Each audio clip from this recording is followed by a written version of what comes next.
बिस्मिल्लाहिर्रहमानिर्रहीम।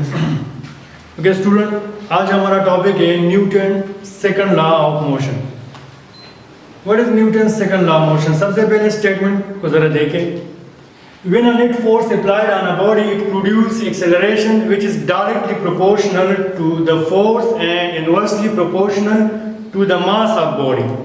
जब हम किसी बॉडी पे फोर्स अप्लाई करते हैं तो ये फोर्स उस बॉडी में एक्सेलरेशन प्रोड्यूस करेगा और ये एक्सेलरेशन ये डायरेक्टली प्रोपोर्शन होगा टू द अप्लाइड फोर्स और ये एक्सेलरेशन इनवर्सली प्रोपोर्शन होगा to the mass of body. जिस बॉडी पे हमने ये फोर्स अप्लाई किया है ये फोर्स उस बॉडी में एक्सेलरेशन प्रोड्यूस करेगा और जो एक्सेलरेशन प्रोड्यूस हुआ वो इस अप्लाइड फोर्स के डायरेक्टली प्रोपोर्शन होगा और ये एक्सेलरेशन उस बॉडी के मास का इनवर्सली प्रोपोर्शन होगा। लेट्स से यहाँ पे हमारे पास एक बॉडी है जिसका मास m है, एक हॉरिजॉन्टल सरफेस पे पड़ा है। अगर हम इस बॉडी को पुल करें और इस पे फोर्स लगाए, पुलिंग के लिए जाहिर है कि आपको फोर्स चाहिए, हमने इस पे फोर्स F लगाया, इस फोर्स की वजह से ये बॉडी जो है ये मोशन में आई तो मोशन में आने का मतलब है कि इस बॉडी में एक्सेलरेशन प्रोड्यूस हुआ। अब जिस डायरेक्शन में हमने फोर्स लगाया है उसी डायरेक्शन में एक्सेलरेशन भी प्रोड्यूस हुआ, यानी ये फोर्स अपने डायरेक्शन में एक्सेलरेशन प्रोड्यूस कर रहे हैं। इस तरह नहीं है कि फोर्स इस डायरेक्शन में लग रहा है और एक्सेलरेशन इस डायरेक्शन में लग रहे हैं, नहीं, जिस डायरेक्शन में हम इस बॉडी पे फोर्स लगा रहे हैं उसी डायरेक्शन में ये बॉडी एक्सेलरेशन प्रोड्यूस करेगा। ये फोर्स और एक्सेलरेशन ये दोनों डायरेक्टली प्रोपोर्शन होंगे। अगर फोर्स ज्यादा है तो एक्सेलरेशन भी ज्यादा होगा, फोर्स कम है तो एक्सेलरेशन भी कम होगा और ये एक्सेलरेशन जो है ये इनवर्सली प्रोपोर्शन होगा to the mass of body.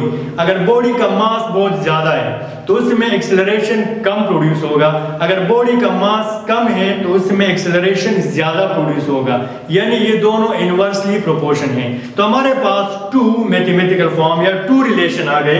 एक क्या है, acceleration is directly proportional to force, दूसरा क्या है, acceleration inversely proportional to the mass of body. यहाँ पे आप देख सकते हैं कि ये जो एक्सेलरेशन है और ये फोर्स ये दोनों डायरेक्टली प्रोपोर्शन है। फोर्स ज्यादा एक्सेलरेशन ज्यादा, फोर्स कम एक्सेलरेशन कम, और ये एक्सेलरेशन और मास ऑफ बॉडी ये दोनों इनवर्सली प्रोपोर्शन है। मास जितना ज्यादा होगा उसमें यानी एक्सेलरेशन उतना कम प्रोड्यूस होगा। तो अगर हम इन दोनों को हम कंबाइन कर लें तो हमारे पास एक सिंगल रिलेशन आएगा कि A directly proportion F divided by M। अच्छा, यहाँ पे साइन ऑफ प्रोपोर्शनलिटी को खत्म करने के लिए as we know that we always put a constant. When we want to remove sign of proportionality, we put a constant in place of proportionality. यहाँ पे constant क्या होगा?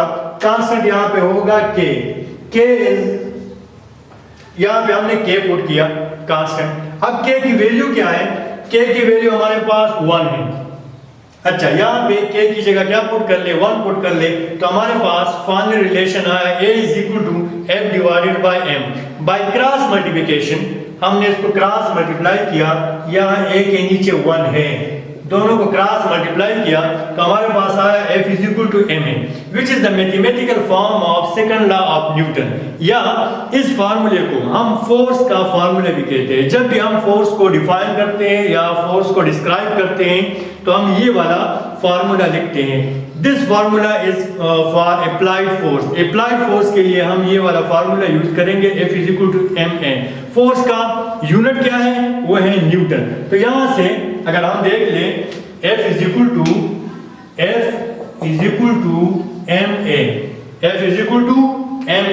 देखिए 1 न्यूटन किस चीज के बराबर होगा, क्योंकि फोर्स का यूनिट क्या है, न्यूटन। अच्छा, मास का यूनिट क्या है, kg, और एक्सेलरेशन का यूनिट क्या है, मीटर पर सेकंड स्क्वायर। यानी 1 न्यूटन किस चीज के बराबर होगा, किलोग्राम मीटर पर सेकंड स्क्वायर के बराबर होगा। और फोर्स का यूनिट क्या है, वो है Newton. We know that force is a vector quantity. It has magnitude as well as direction and its unit is Newton. अगर न्यूटन किस चीज के बराबर है? किलोग्राम मास पर सेकंड स्क्वायर। ओके स्टूडेंट, ये था आज का टॉपिक। इंशाल्लाह नेक्स्ट टॉपिक के साथ फिर मिलेंगे। अल्लाह हाफिज़।